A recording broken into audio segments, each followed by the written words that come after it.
Aujourd'hui, ça va être une vidéo un peu différente de d'habitude parce que je vais pas faire un comparatif de pellicule ou un test d'appareil, mais je vais tester une technique que je voulais essayer depuis un moment, qui est d'utiliser un filtre orange pour prendre des photos en noir et blanc. L'idée derrière le fait d'utiliser un filtre coloré en noir et blanc, c'est de modifier la luminosité des couleurs avant qu'elles soient converties en nuances de gris et donc de jouer sur le contraste général des images. C'est une technique qui est particulièrement utile en argentique, où la pellicule, elle nous fait perdre toutes les informations de couleur, mais l'effet sera le même quel que soit votre appareil photo, même avec un iPhone. En tout cas, nous, on va s'intéresser au côté argentique aujourd'hui, parce qu'en avril dernier, dans la vidéo où je comparais les 3 pellicules Ilford 400 ISO, j'avais fait la remarque que les scans bruts de la HP5, ils avaient vraiment pas beaucoup de contraste. Et vu que le filtre orange, il est justement réputé pour amener du contraste, je me suis dit qu'il y avait peut-être moyen de contrer le côté un peu plat de la HP5 en utilisant ce filtre. Alors, pour tester ma théorie, je suis allé dans le massif de l'Estérel, dans le Var, où j'ai shooté un rouleau de HP5 en faisant à chaque fois 2 versions de la même photo, une première sans filtre. Je suis un mec sans filtre, moi. Ouais, t'as pas fait rire celle-là. Si, c'était super drôle. Et une deuxième avec un filtre orange.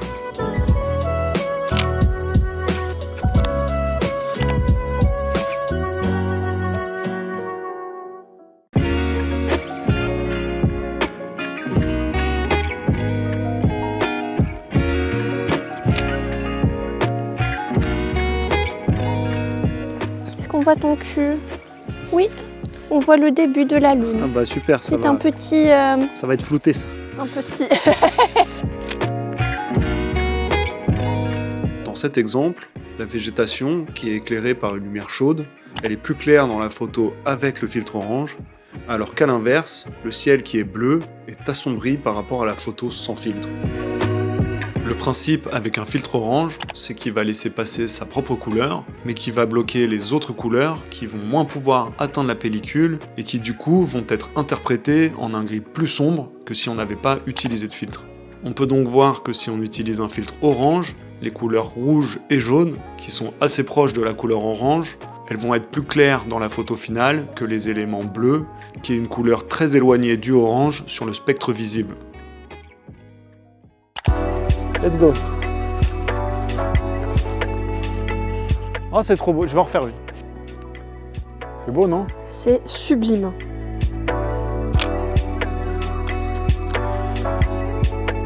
Évidemment, vu qu'on bloque une partie du spectre visible, le filtre il va réduire la quantité de lumière qui atteint la pellicule. Du coup, il va falloir ajuster l'exposition pour compenser cette perte de lumière. En général, un filtre orange, ça fait perdre 2 diaphes d'exposition, mais en vrai, ça peut changer selon le filtre que vous avez. Donc faites attention à ça si jamais vous n'utilisez pas la cellule interne de votre appareil ou que vous avez un appareil qui ne fait pas la mesure de l'exposition à travers l'objectif.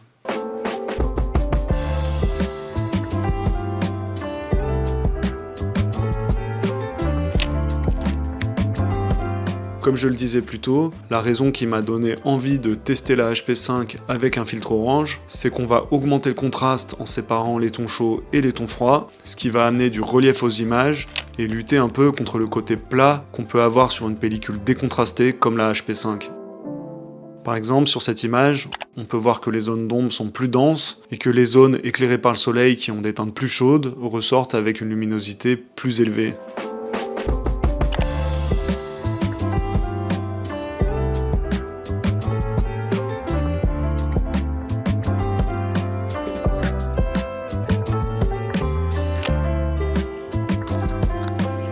Cet ajout de contraste, je trouve que ça joue quand même pas mal sur l'impression de volume des éléments, d'autant que le filtre orange, il permet aussi de réduire le voile créé par l'humidité de l'air qu'on a souvent en arrière-plan dans les photos de paysage.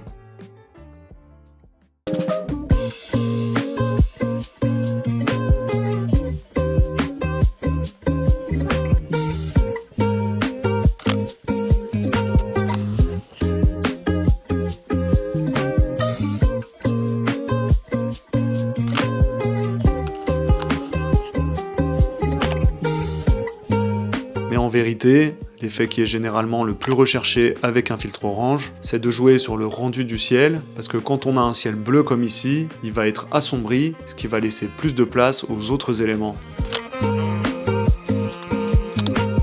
Du coup, on gagne généralement en lisibilité de l'image grâce à des plans mieux séparés, comme par exemple dans cette photo où l'arbre se détache beaucoup plus du ciel dans la photo avec le filtre orange.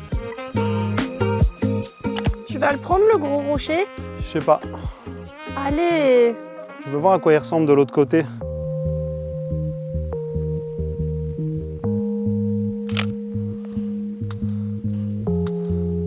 Oula, non c'est bon. J'ai cru que ça avait coincé. Nous fais pas des frayeurs! J'ai cru que ça avait coincé, mais ça va pas coincer.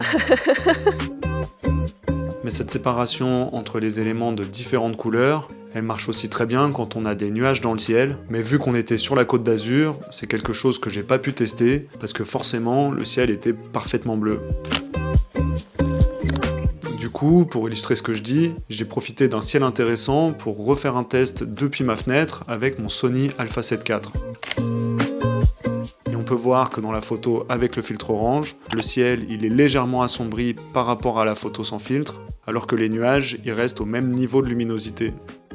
Je trouve que ça aide à créer du contraste, ce qui fait ressortir la texture des nuages, et particulièrement dans la zone qui est proche de l'horizon, où généralement la luminosité du ciel elle se rapproche de celle des nuages, ce qui fait qu'ils ressortent un peu moins dans le ciel dans la photo sans filtre.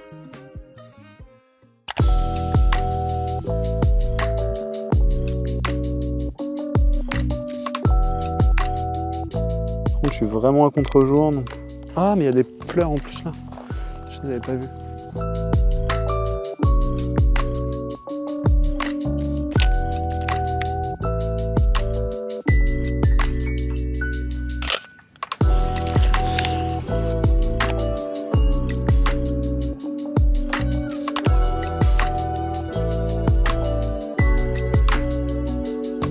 Ouais!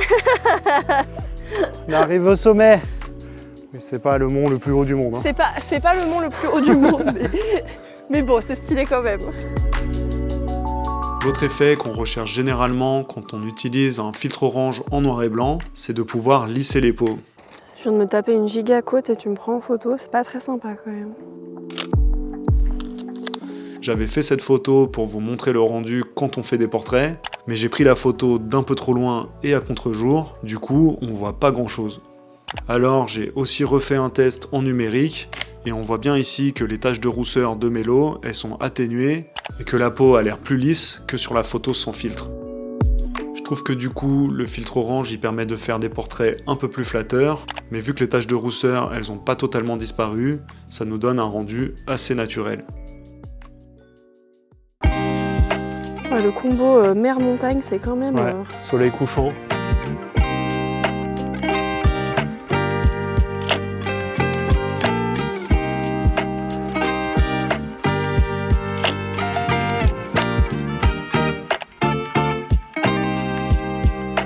Quand j'ai acheté le filtre pour faire cette vidéo, j'ai choisi un kit avec plein de filtres dedans, parce que je me suis dit que comme ça, j'aurais une pochette avec tout dedans. Je trouve que ça fonctionne pas trop mal, mais je pense pas pour autant que j'aurais dû acheter ce genre de filtre pas cher sur Amazon, parce qu'ils sont faits en résine, qui est un matériau moins cher, mais qui a pas la précision de reproduction des filtres en verre.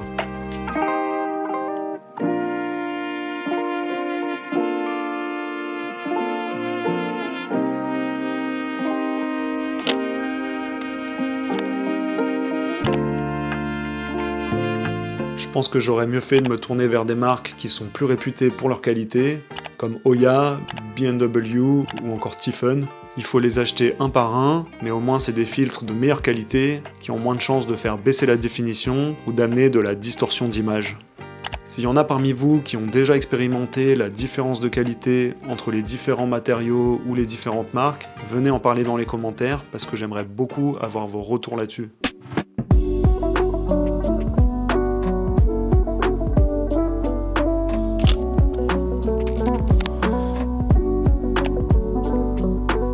Le orange, c'est finalement une couleur qui est à mi-chemin entre le jaune et le rouge. Du coup, on va pouvoir choisir à quel point on veut s'éloigner de l'image non filtrée, en choisissant un filtre jaune, plus naturel, ou un filtre rouge, plus intense. Et chez Tiffen, ils proposent même 7 dégradés de orange qui vont du jaune au rouge foncé pour pouvoir choisir précisément à quel point l'effet sera puissant en se basant sur le nombre Ratten. Les nombres Ratten, c'est un système qui a été mis en place par Kodak où on associe chaque couleur de filtre à un nombre pour les identifier clairement. Je vous laisse le lien de la page Wikipédia en anglais dans la description si jamais vous voulez connaître la liste complète des filtres et leurs numéros associés.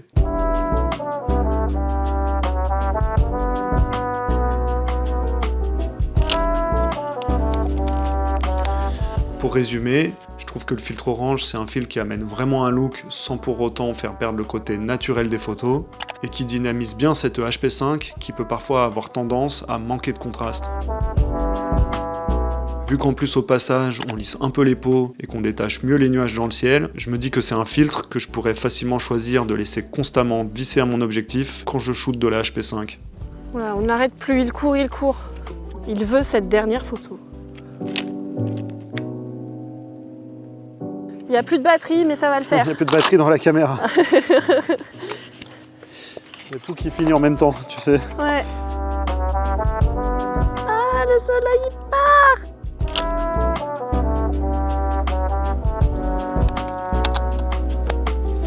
Et voilà. Finito. Tada! Si vous êtes encore là, j'imagine que cette vidéo vous a plu. Alors abonnez-vous pour pas louper la suite. Et puis je vous dis à la prochaine.